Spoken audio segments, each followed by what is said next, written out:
You're tuning into Black and White Sports on YouTube. The no-holds-barred truth on sports. The main event starts now. I'm back. Rudrance for Black and White Sports 2. Well, we're going to talk about Russell Wilson because we got some more peel back the curtain action involving the athletic.com article that came out yesterday involving Russell Wilson, the same article that said that Russell Wilson demanded that Pete Carroll and John Snyder be fired.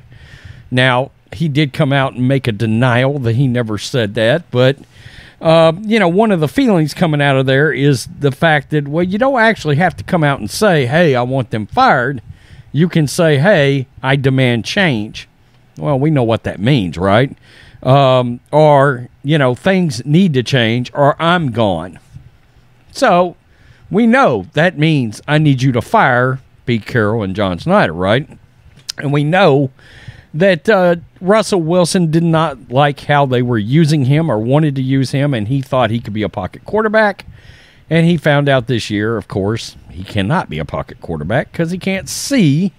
He's not tall enough, all right? And honestly, that's just part of sort of the really, really simple way of putting it. He's not tall enough, okay? He's not a pocket passer. He needs to roll out. He needs to scramble. Needs to bootleg. All the good things they've been doing in Seattle that was successful.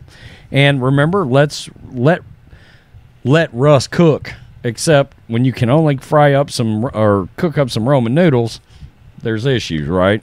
So he had a putrid year, and there were all kinds of other things that came out of this article. One of the most striking things that came out was the following.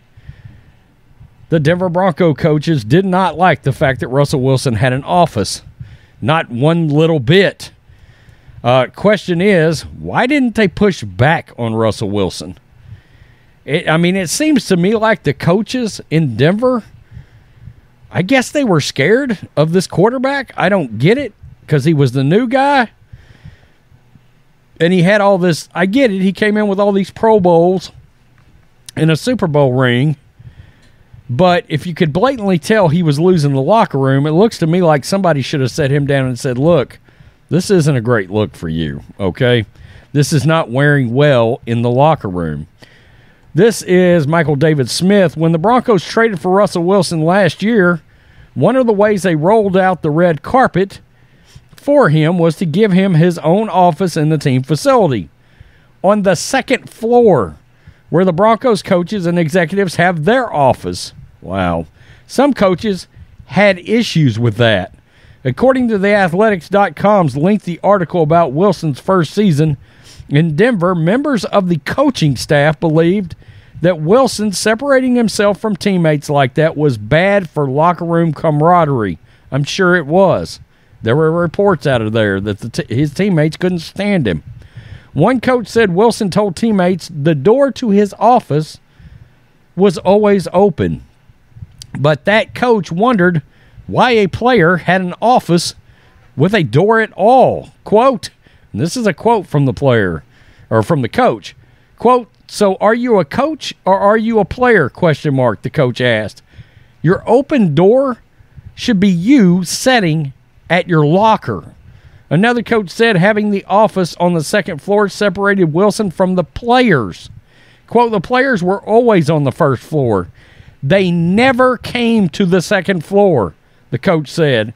If you came up to the second floor as a player, it honestly wasn't a good thing because you were probably getting released. Wow. It's worth noting that both coaches who complained about Wilson's office did so anonymously. While the same article quotes two players on the record, Kendall Hinton and Melvin Gordon, who I believe got cut, said they had no issues with Wilson having his own office. So this was certainly not a unanimous concern with the Broncos facility, within the Broncos facility.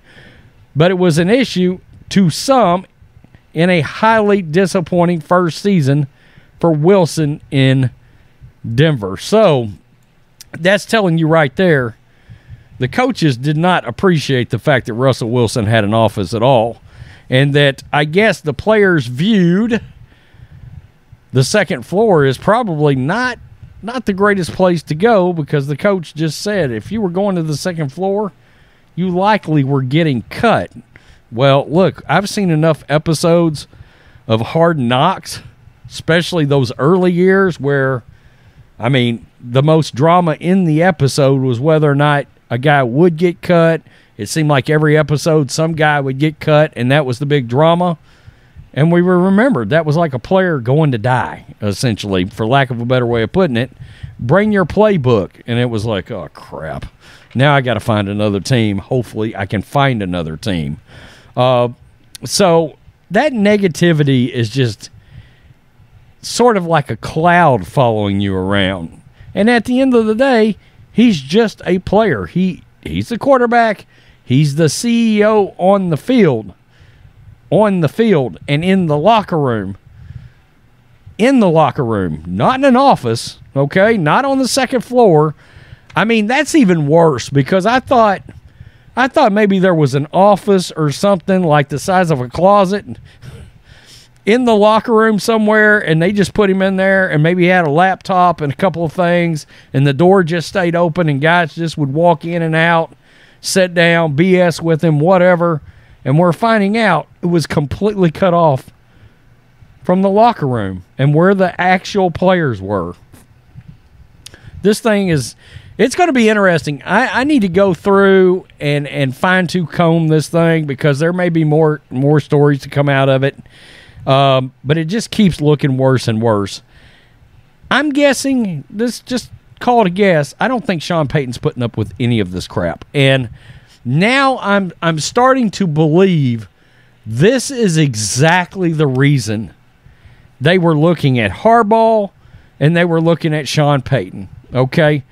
Because both carry a name big enough that Russell Wilson can't outbig the name of the coach, okay? Obviously, Russell Wilson is much bigger than Nathaniel Hackett, all right?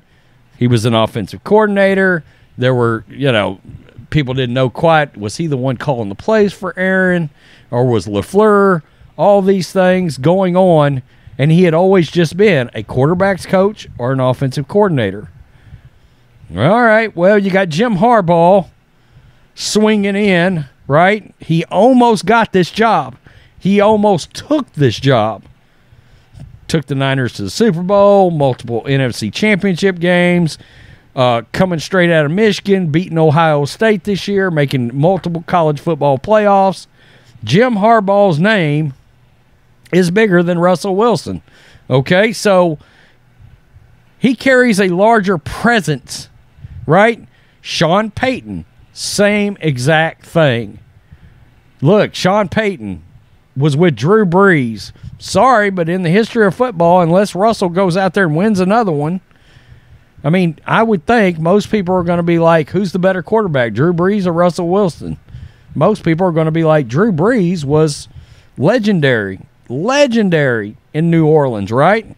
And Sean Payton was his coach, and Sean Payton's got the Super Bowl ring, and Sean Payton came from the Bill Parcells tree and all that weight that comes with it.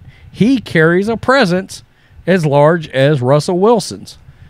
And in other words, really and truly, Russell Wilson's got no leg to stand on. He couldn't have pushed back against Jim Harbaugh or Sean Payton.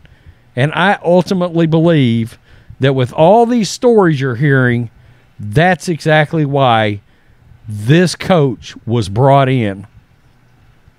You notice he also hires back Vance Joseph as a defensive coordinator, an ex-head coach. Sean Payton's wanting some real presence in there as leadership, all right? So, and I think a lot of that's got to do with all this Russell Wilson drama. Like I've said, Sean will either fix him or he'll be gone. My gut feeling, I don't think Russell Wilson's going to make it in Denver. I think next year is going to be his last year there. And he'll be traded or released or something, right? Because maybe he can get straightened out. Maybe he'll, look, he ain't going to have no choice. He's got to run Sean Payton's offense. that Sean Payton wants to run, and I do think Sean Payton will legitimately try to put Russell in a position to make him successful. But I just think Russell Wilson is going to want to be the biggest ego, and he's never going to be as long as Sean Payton's around. And I'm shocked, honestly. I'm kind of shocked now that we've heard so much. Pete Carroll had a bigger presence, too. Okay, kind of like Harbaugh. Had a bigger presence. Players loved him. And that had to be weird for Russell because you very much got the notion the players wore their feelings for Russell Wilson on their sleeves. We know that, especially the defense in Seattle. And all those players loved Pete, but yet Russell didn't. That in itself can create this weird disconnect. He's an odd cat. Yeah. Tell me what you think. Peace. I'm out. Till next time. Black and White Network supporters, make sure you go over and check out the Black and White Network merchandise store. 25% off USA First. 25% off USA First. Go now. Thanks for watching the show. Be sure to like, comment, and subscribe. Be sure to tune in next time on Black and White Sports.